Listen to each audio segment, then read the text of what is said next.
මිනිස්සු හරි දක්ෂයි දේවල් නැති කරගන්න. ඇහැටවත් පේන්නේ නැති ගව් ගානක් දුර ඈත දේවල් පස්සේ මිනිස්සු හත්ති දාගෙන දුවනවා.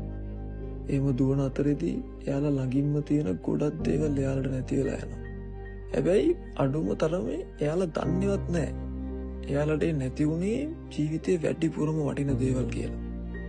ඇත්තටම මිනිස්සු දක්ෂ දේවල් ලබා ගන්නවත් පරිස්සම් කරන්නවත් නෙමෙයි. වටිනම දේවල් නැති කරගන්න.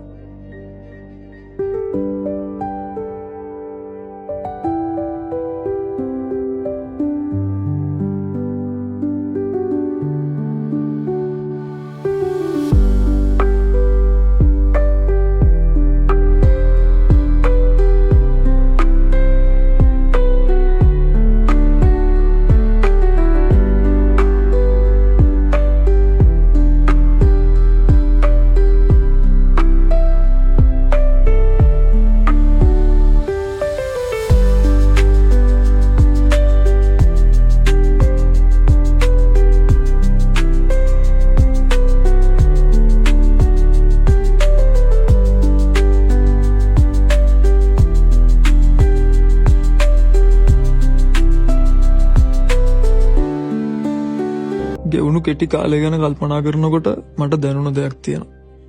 මම උපරිමයෙන් අවංක වෙලත් උපරිමයෙන් ආදරය කරලා මට පුළුවන් හැම වෙලාවෙම ඒ අය වෙනුවෙන් පෙනී ඉඳලත් සමහර මිනිස්සු මගේ ජීවිතෙන් ඈත් වෙලා ගිහින් තියෙනවා. තව ටිකක් දුරට කල්පනා කරනකොට මටම තේරුම් යනවා ඒ හැමෝම අවස්ථාවාදී කියලා. මාව මානසික පීඩාවට පත් කරලා මගේ ජීවිතයට අහිතකර බලපෑම් එකතු කරපු මට නොගැලපෙන මිනිස්සු කියලා.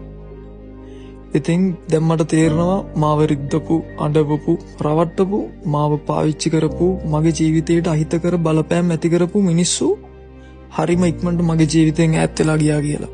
ඒ වගේම මට තව ලොකු විශ්වාසයක් තියෙනවා. සෝබාදාම විසින් මගේ ජීවිතයට ගැලපෙන හොඳම දේවල් හරිම වෙලාවට මට ලබා දෙයි කියලා.